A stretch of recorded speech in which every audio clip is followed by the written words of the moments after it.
Gibaha ang daghang lugar sa Davao City Lunes sa gabi tungod sa kusog nga ulan dala sa Easterlies ug Intertropical Convergence Zone kun ITZZ. Sa Barangay Maa, lawom nga tubig baha ang nasinati sa mga residente. Ingon inisab ang sitwasyon sa NHA Bangkal kagabi hangtod Martes sa kadlawon. Sa Balusong Matina Crossing nang lutaw na ang gamit sulod sa balay sa mga residente. Sa Kabagyo, kilunupan na og tubig baha ang kalsada. Kining L300 van halos malunod na sa kalawom sa tubig baha dihang gisulayan niini og agi ang Dumanas Road sa Buhangin. Nangahumulsab sa baha kining mga motor sa Waling-Waling Street sa Buhangin. Usa ka 21 anyos nga lalaki ang gingong nakuryentihan ug nalumo sa Barangay Buhangin, Davao City Martes sa kadlawon.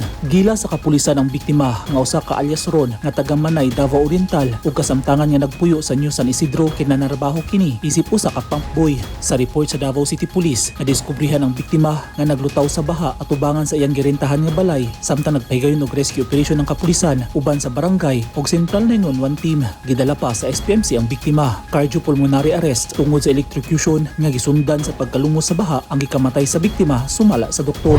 Martes sa buntag, Mayo 19 ning tuiga, ingon ani ang sitwasyon sa Jerome Street sa Agdao. Lawom paghihapon ang baha sa lugar. Samtang nahugmak kining tulay nga nagsumpay sa Barangay Kalyawa ug Mandog sa Davao City nga resulta sa kusog nga ulan Lunes sa gabi. Tungod nini, kinahanglan nga mulibot pa ang mga residente o mga sakyanan nga nagikan sa Barangay Kalyawa kung moadto sa Mandog o padulong sa downtown area. Sa karon, padayon nga ginamonitor sa mga otoridad ang mga lugar sa syudad nga apektado sa baha. Gipaigmatsab ang mga residente.